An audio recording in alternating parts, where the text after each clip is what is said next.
नमस्कार दोस्तों, back to our channel. Friends, मैं सबका अपने चैनल स्टॉक्स फॉर लाइफ पे बहुत स्वागत करता हूँ। ये फिल फैमिली डेफिनेटली बस आज है 20 जून। रही बात भारतीय शेयर बाजार की, मिड कैप स्मॉल कैप में अभी भी तेज़ी का माहौल कंटिन्यू होते हुए देखने को मिल रहा है। बट इसी बीच में दोस्तों आज एक सेगमेंट में, एक सेक्टर में, एक इंडस्ट्री में अच्छी खासी तेज़ी विटनेस होते हुए देखने को मिली, जिसका नाम है केमिकल्स। कल ही दोस्तों आपको याद होगा कि मैंने केमिकल्स पे एक बहुत ही तगड़ी रिसर्च शो करने की कोशिश की थी और बताने की कोशिश की थी कैसे केमिकल्स को जल्दीबाजी में बेचने से बचे, क्योंकि यहाँ पे लॉन्ग टर्म इन्वेस्टर्स को आने वाले कुछ सालों में गजब का फ़ायदा मिल सकता है। तो जी हाँ दोस्तों, अगर आपने अभी तक कल की केमिकल्स वाले वीडियोस को नहीं देखा है, मैं इनकरेज करूँगा कि जाके उस वीडियो को ज़रूर देखें। ऑफ कोर्स मैं लिंक आपको डिस्क्रिप्शन बॉक्स में या फिर कमेंट बॉक्स में पिन कर दूंगा। बट इसी बीच में दोस्तों आज हमें बहुत सारे केमिकल्स स्टॉक्स में अच्छी खासी तेज़ी विटनेस होते हुए देखने को मिली। और साथ ही साथ दोस्तों स्पेशलिटी केमिकल एक ऐसा सेगमेंट जिसने पिछले कुछ सालों में बहुत ही अच्छा ग्रोथ किया है, उसको लेके ना एक बड़ी अपडेट और ऑफ कोर्स डेवलपमेंट देखने को मिल रही है। तो क्या है पूरी खबर, मैं अपनी कमेंट्री अनबायस्ड होकर एज यूजुअल ज़रूर सामने रखूँगा। चैनल फर्स्ट टाइम होंगे सब्सक्राइब कर सकते हैं इस तरह क्वालिटी कंटेंट को सबसे पहले एक्सेस करने के लिए। Now without delaying any for time, let's begin. तो बात करते हैं रिपोर्ट से, जहां पे स्पेशलिटी केमिकल्स के शेयर में अच्छी खासी तेज़ी विटनेस होते हुए देखने को मिली। मैंने कहा इस 4-5 शेयर्स को ऑब्जर्व किया जो आज एक साल हाई पे हिट होते हुए देखने को मिले।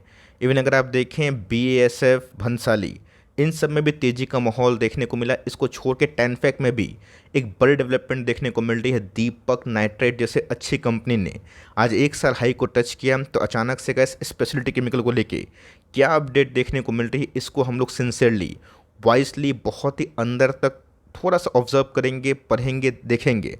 हो सकता है कि वीडियोस थोड़े से लंबे बन जाए, लेकिन दोस्तों आपको सीखने को बहुत कुछ मिलने वाला है। सबसे पहले गाइस समझना बहुत ही हद तक इम्पॉर्टेंट है कि जब हम लोग स्पेशलिटी केमिकल की बात करते हैं ना, आपको ये समझा पाना कि चाइना को टक्कर दे के स्पेशलिटी केमिकल के शेयर्स भारत में बहुत ही उम्दा काम कर रहे हैं। और दोस्तों मैंने हमेशा ना +1 चाइना, +1 यूरोप को बहुत बार डिस्कस किया है कि कैसे इंडिया के डोमेस्टिक पॉलिसी से +1 जो यूरोप है, इसको आने वाले दिनों में काफ़ी इंकरेजमेंट मिल सकती है। तो थर्सडे के दिन की बात की जाए, BSE पे इंटरडे हाई बहुत सारे स्टॉक्स को काफ़ी अच्छा लगा।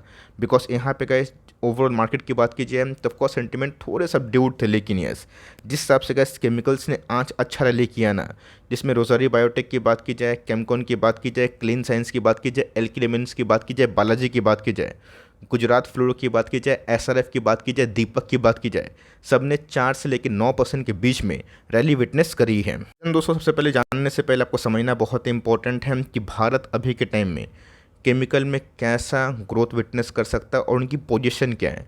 तो the Indian chemical industry holds a prominent position globally.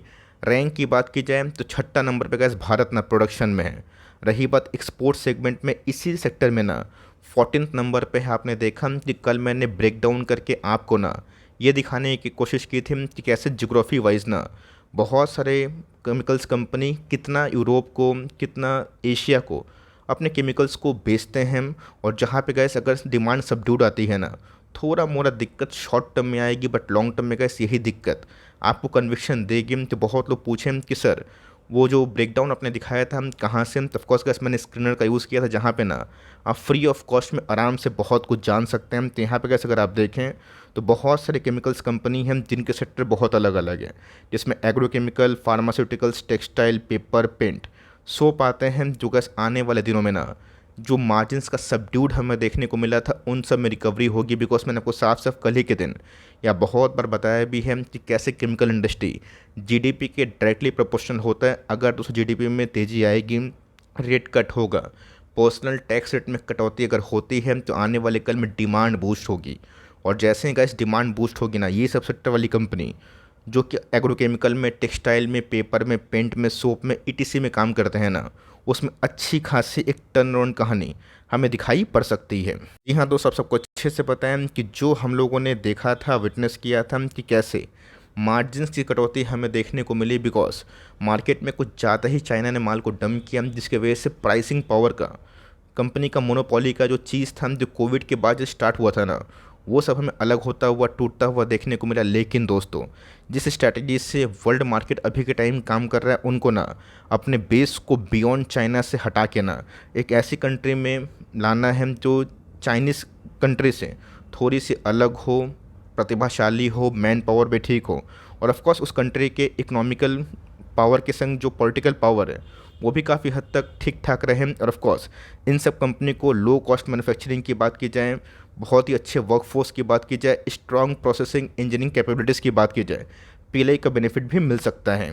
जी हाँ दोस्तों, भविष्यवाणी की बात की जाए, रिपोर्ट्स की बात की जाए, उनको ऐसा लगता है कि आने वाले दिनों में कैसे हमें बहुत ही अच्छा मार्जिन एक्सपेंशन कंपनीज में देखने को मिल सकती है, जिनके मार्जिन्स 22, 23, 24% के आसपास चल रहे थे, जो गिर के हमें अभी के टाइम 16-17% के आसपास देखने को मिल रहे हैं। आने वाले दिनों में उन समय फिर से मार्जिन्स का रिस्टोरेशन देखने को मिल सकता है। और हमने देखा कि कैसे रशिया यूक्रेन के युद्ध के बाद हमें मार्जिन्स में अच्छी खासी रिकवरी देखने को मिली। टैनफेक की बात की जाए, उन्होंने तो गैस आज ना जापानीज़ फर्म के संग जो अपडेट दिया था बीएससी को, उसका इम्पैक्ट देखने को मिला।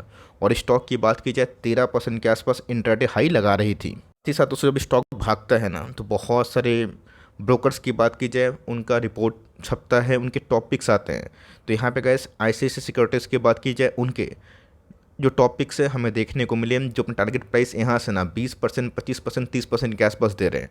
तो कोई ब्रोकर्स बोल दिया कि ये खरीदना है, वो बेचना है, उस पर गैस मैं कभी फोकस नहीं करता हूँ।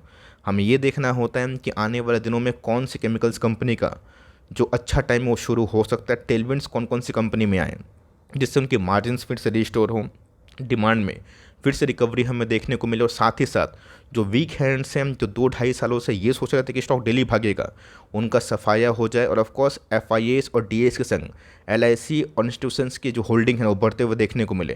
तो मैंने कहा बहुत बार दिखाया भी है, समझाया भी है कि कैसे अच्छी कंपनी का बैलेंस शीट बुरे टाइम में आपको समझ के उसमें निवेश करना होता है और लॉन्ग टर्म तक होल्ड करना होता है।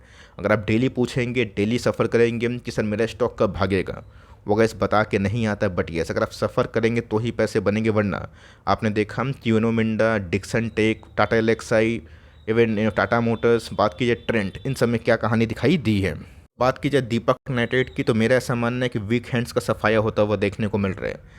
स्टॉक गैस एक समय 1700 के आसपास बहुत ही लंबे टाइम तक होल्ड कर रहा था, बट दोस्तों उस लेवल से कंपनी 50% के आसपास चढ़ चुकी है, जो गैस मामूली बात नहीं होती। समझ में भी लोगों को नहीं आया और स्टॉक कब 2600 का हो गया आपके सामने है। और आज दोस्तों जो लेवल्स इस कंपनी ने हिट किया था ना, वो बहुत ही उम्दा है, बिकॉज 2640 के आसपास एक साल का हाई ये इंडिकेट करवाता है कि कैसे कंपनी में जो मोमेंटम है फिर से पॉजिटिव वे में देखने को मिल रही है। ये बात दोस्तों स्टॉक के लाइफ टाइम हाई की, उससे कंपनी 400 अंक दूर है। लेकिन यस, एक साल हाई कंपनी का जाना, इसका मतलब ये होता है कि ये सब कंपनी में उतना ज़्यादा प्रॉब्लम, उतनी बड़ी क्राइसिस हमें देखने को नहीं मिली। आपने देखा कि फिनॉल्स को गैस इस कंपनी ने कितना अच्छा से प्रोड्यूस किया, और पीएलआई का बहुत ही बड़ा भागीदार आने वाले दिनों में दीपक नाइट्रेट ये कंपनी बन सकती है। आपको याद होगा कि इस कंपनी को मैंने आज से नहीं बल्कि बहुत सालों से रेगुलर कवरेज दी है। हो सकता है कि बहुत लोगों ने वीडियोस को देख के 600, 700, 800, 900, 1000, 1200, 1500, 2000, 2500 के आसपास खरीदा होगा।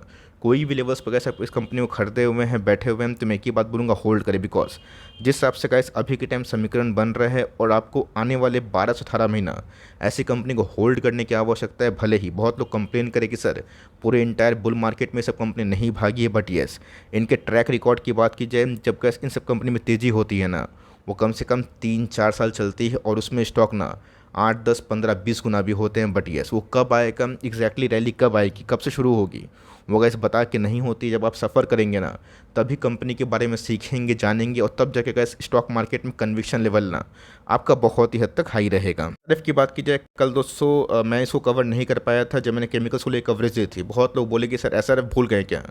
नहीं दोस्तों, इसको कैसे भूल सकता हूँ। लेकिन यस, ये समझना बहुत इंपॉर्टेंट है कि फ्लोरिनेशन की जब हम लोग बात करते हैं ना, फ्लोर केमिकल की, ये कंपनी गैस अपने आप में ही दिक्कत है। कल मैंने एक ऐसा कमेंट भी देखा कि सर यूपीएल भारत की सबसे बड़ी कंपनी है, लेकिन yes, as per the market cap SRF की बात की जाए कुछ अलग ही कहानी है। मार्केट कैप अकॉर्डिंग अगर आप देखें ना, कंपनी 70,000 करोड़ के आसपास को बिलोंग करती है। इस दिन गैस ये सब कंपनी अपने रडार से बाहर निकलती है, अपने बॉक्स एक कॉन्सोलेशन फेस को बाहर तोड़ती है ना, आने वाले 6-8 महीना इन सब के लिए बहुत ही फ्रूटफुल होते हैं।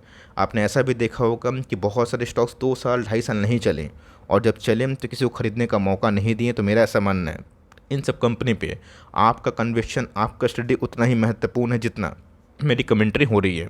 बात की जाए एल्के एलिमेंट्स की, कल मैंने बालाजी अमाइंस को एल्के एलिमेंट्स को कवर भी किया था, बताया था कि डेमोग्राफी में कहाँ कहाँ जोग्राफिकल स्प्लिट है और इंडस्ट्री में फार्मा में क्या तेज़ी आ रही है उसको फोकस करें, बिकॉज ये गैस जो एमाइंस बनाती है जनरली फार्मास्यूटिकल्स इंडस्ट्री में काफ़ी यूसेज है।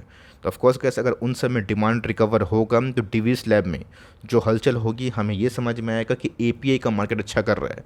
बिकॉज ऐसे बहुत सारी कंपनीज हैं जो एपीआई में होने के साथ अभी भी थोड़ा सा अंडर परफॉर्म कर रही है, बट येस अब दिल्ली बहुत दूर नहीं है। एपीआई का मार्केट गैस इतना ख़राब हुआ था, अब उसका बेस फॉर्मेशन होके ऑलमोस्ट बॉटम हिट हो चुका है और जो भी गैस मार्जिन का प्रेशर इन सब कंपनी ने फेस किया था आने वाले 12 से 18 महीना में ना उतना ही हमें अच्छा खासा माहौल भी दिखाई दे सकता है। इनफैक्ट की बात की जाए, मैंने बताया कैसे जापानीज फर्म से कंपनी टाई अप करी जिसकी वजह से आज स्टॉक 13% के आसपास भागा। ऑल दो देखा गया तो इंट्राडे में गैस ऑलमोस्ट हमें 9% के आसपास क्लोजिंग दिखाई दी है। गैस एक बहुत ही अच्छी कंपनी है। बहुत लोग कमेंट बॉक्स में पूछते हैं कि सर 10 को लेकर आपका व्यू क्या है। बहुत ही शानदार कंपनी है, इन सब में अगर आप निवेशित हैं तो निवेशित रहें, बिकॉज जब गुड टाइम आता है तो स्टॉक में हलचल भी काफ़ी मजबूत और पॉजिटिवली होती है। सीएल की बात की जाए, बहुत लोग कमेंट बॉक्स में पूछते भी हैं कि सर इस कंपनी का क्या करे, होल्ड करे, बाई करे।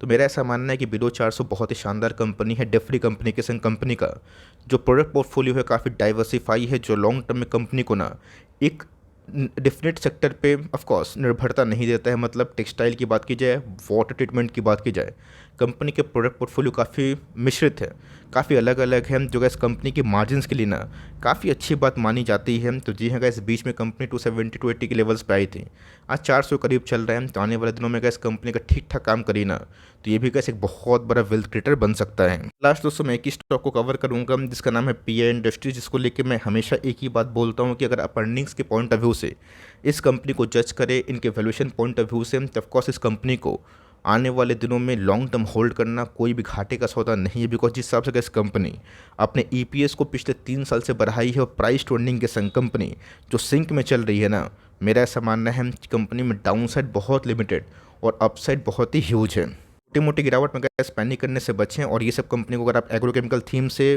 ऑफ कोर्स जज करते हैं तो देखना बनता है, बिकॉज 2021 के पीक से गैस कंपनी उसी लेवल पे है, लेकिन यस इनकी ईपीएस इस लेवल से गैस 2-2.5-3 गुना हो चुके हैं, जो लॉन्ग टर्म इन्वेस्टर्स के लिए ना काफ़ी अच्छा सौदा है। तो इन सब कंपनीज में कौन कौन सी कंपनीज को आप होल्ड करते हैं कमेंट बॉक्स में बताइएगा ज़रूर। कोई रिकमेंडेशन नहीं है, बल्कि आप ना निजी कॉल अपने वाइस, अपने दिमाग के वाइस, अपने सूझबूझ से ले सकते हैं।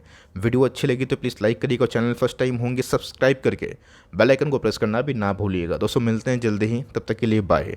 Thanks for listening friends, God bless you all.